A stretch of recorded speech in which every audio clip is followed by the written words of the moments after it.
DeAndre have a little man hug or anything when you? I don't even know who you're talking about. I know they've got a center over there that's pretty good, but no, I don't know who you're talking about. I mean, look, the Clippers are the Clippers. You can change the players, you can change the owners, but the Clippers are just who they've been for the last 30 years. You know, I just don't give a about the Clippers. Maybe that explains it. That's so hurtful. I don't know what to do.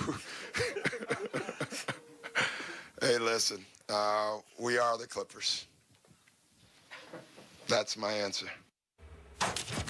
Doc's the best. Mark Cuban not making any friends with the Clippers. Stephen A., were his comments in or out of bounds? They were totally in bounds. Number one, because after the way DeAndre Jordan snubbed him and didn't have the courtesy, and that's the only problem I have with DeAndre Jordan. Just pick up the phone and call him. That's the only thing he needs to be knocked for changing his mind. But outside of that, let's not act like his statements doesn't have any validity. Dallas is Dallas. They're a team that's won, been in the playoffs every year this millennial, with the exception of one 41-41 season where injuries decimated them. They've been to 2 NBA finals and they have an NBA championship on their resume. Meanwhile, the Clippers haven't been to a conference finals, and on top of it all, they just came off of losing the way that they did in the semis after having a 19-point lead in that closeout Game 6 before being outscored 49-9. Not to mention the fact that Doc Rivers, who I love dearly, and I love him as a coach and as a person and as a motivator. The bottom line is they've won 57 and 56 games respectively in his first 2 years in Los Angeles,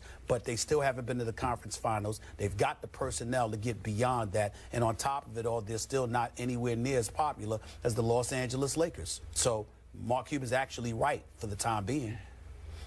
Well, but Stephen A., he's not right. They're not the same old Clippers, because DeAndre Jordan wouldn't have reneged on his deal in Dallas to go back to the old Clippers. They have made the playoffs the last 4 years. They do have Chris Paul and Doc Rivers. So to me, this just comes off as sort of petty spite on Mark's part. And I get that he has an axe to grind and he should have ill will toward that franchise. But when you step back, even Dirk said after the game, it's not really a rivalry because right now we can't hold up our end of that bargain. So I thought they were out of bounds, if not sort of just off point, off center. Well, the Mark Cuban that I know, I interpreted it, Skip, as him saying that at the end of the day, we're still not going to be talking about them as champions. That's what I interpreted it to mean. Okay. Clearly, certain things are different because you got CP3 and Doc Rivers there. There's no question. And Blake Griffin. These individuals are all box office. The flip side to it is that they always end up on the outside looking in at somebody else celebrating a championship or at least a conference crown. Mark Cuban has 2 conference crowns, and he has an NBA crown on his resume. The Clippers can't say anything of the sort, and they've been around considerably longer than Mark Cuban. So Mark Cuban has a right to say what he said, and he has a right to feel sour about how things happen because DeAndre Jordan's reneging on the decision put him in a position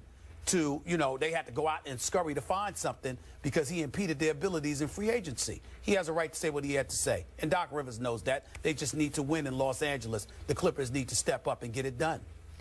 A little salty. I like the war word. CP3's response, I didn't hear him say it, but he has my number. He can text it to me. Staying in the NBA, LeBron faces his former team, Heat, Cavs, and Cleveland. Who walks away with the win? We'll tell you that next. If the Los Angeles Dodgers don't hire an African-American for the only managerial opening remaining, this will be the first time since 1987 that baseball will open the season without a black manager.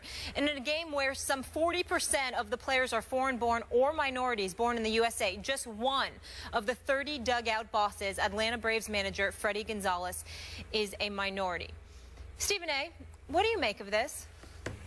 Well, I think Major League Baseball has a problem, and I want to make sure that I absolve the commissioner's office from anything that I'm about to say, because I think that baseball, through its RBI program, reviving baseball in the inner city, along with some of the contributions on the part of players, I definitely think from that kind of mindset, they should be applauded for the effort that they try to put forth, and I don't think anybody can ignore the effort that Major League Baseball as an institution has tried to make in terms of that. but the numbers are clearly alarming because we're not just talking about African Americans here.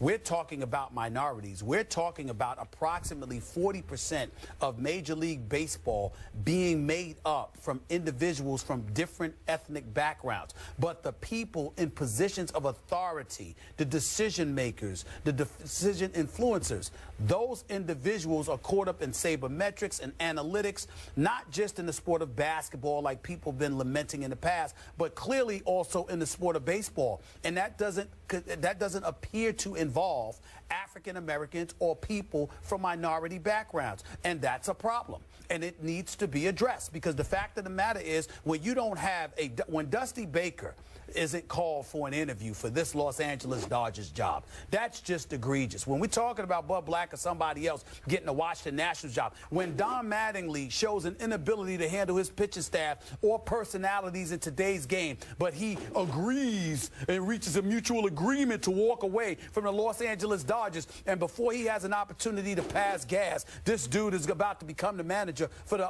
Miami Marlins. But you have Willie Randolph, who took the Mets within a game of the World Series. He can't get a look. Dusty Baker, he can't get a look. You're talking about Lopez, who's been a coach on the Dodgers staff for ages. He doesn't get consideration. It really is a problem. And Skip, I'm going to go back, not to knock him in any way, because I heard where Bud Norris was coming from weeks ago in that article in USA Today about the brawls, and I respect his position in what he's saying. But as it pertains to this particular subject, Skip, please allow me to read this quote again. Quote, "It's a culture shock. This is America's game," because he's speaking about the 67 brawls that took place in the last couple of years and how 87% was deemed as the main antagonists were guys from minority ethnic backgrounds. He says, this is a culture shock. This is America's game. This is America's pastime. Over the last 10 to 15 years, we've seen a very big world influence in this game. We're opening this game to everyone that can play. However, if you're going to come into our country and make our American dollars, you need to respect the game that has been here for over 100 years, and I think sometimes that can be misconstrued. He was talking about the players. I'm taking it a step further and talking about the decision makers. It is America's game. You've got guys from Dartmouth and Stanford and Harvard and all of these guys who never played the game, who've never been in a dugout, making decisions not just about who's on a roster, but who's managing that roster. And it doesn't appear to include anybody who isn't white. And that's a problem. And it needs to be brought up. I'm so with you on this one. This is such a bad look for a sport that has already lost so much of its African-American fan base. I've told you many times, back in my childhood days through the 60s, there were so many great black baseball players. And I think it brought in a larger portion, obviously, of the African-American community. And as we speak, I'm reading a new book from Bob Gibson, who was my favorite childhood player, St. Louis Cardinals pitcher, for those who don't remember, dominated in the World Series. And yet we've lost so much of that, and now we've lost them also in the dugout. And I also want to reiterate the point that Molly made, that now that this game has around 30% Latin players, we have only one Latino manager, Freddie Gonzalez, with the Braves. That's inexcusable, which brings me to my point, Stephen A. Why does the NFL have some, if not a lot, of success in this area? You know the Rooney Rule? Yep. We talk about it a lot. The Rooney Rule. My friend John Wooten runs the Fritz Pollard Alliance, which oversees the Rooney Rule. It is working. Thank you, John Wooten. It is working because all it forces an owner to do is to interview black candidates. And once they get interviewed 3 or 4 times and get their names out there, it helps put them on the job map. And it opens eyes of other owners and other GMs to say, well, wait a second, maybe we should consider so-and-so who just happens to be black. And then so-and-so has success as a black football coach, and it leads to more success. To my knowledge, there's no Rooney Rule kind of system operating in MLB. Nope. And they are paying a price for it. Again, only 8% of the players are African-American. But again, I'm a Dusty Baker fan. I like him personally, and I'm astounded he doesn't have another job because he's earned a job with the jobs that he did, obviously, in San Francisco and with the Cubs. So he played for the Dodgers, and you don't even interview him, and now all the reports are that Gabe Kapler will probably get that job. It's just inexcusable. I'm with you, Stephen A. I will tell you, Skip Bayless, before we get on out of here, I will tell you this. You know what's even more alarming than the numbers, the 8% African-American, the 30+% of Latino players? You know what's even more alarming about the fact that there are no minority managers to speak of other than Freddie Gonzalez? What makes it even more alarming is that that appears to be exactly what these teams want.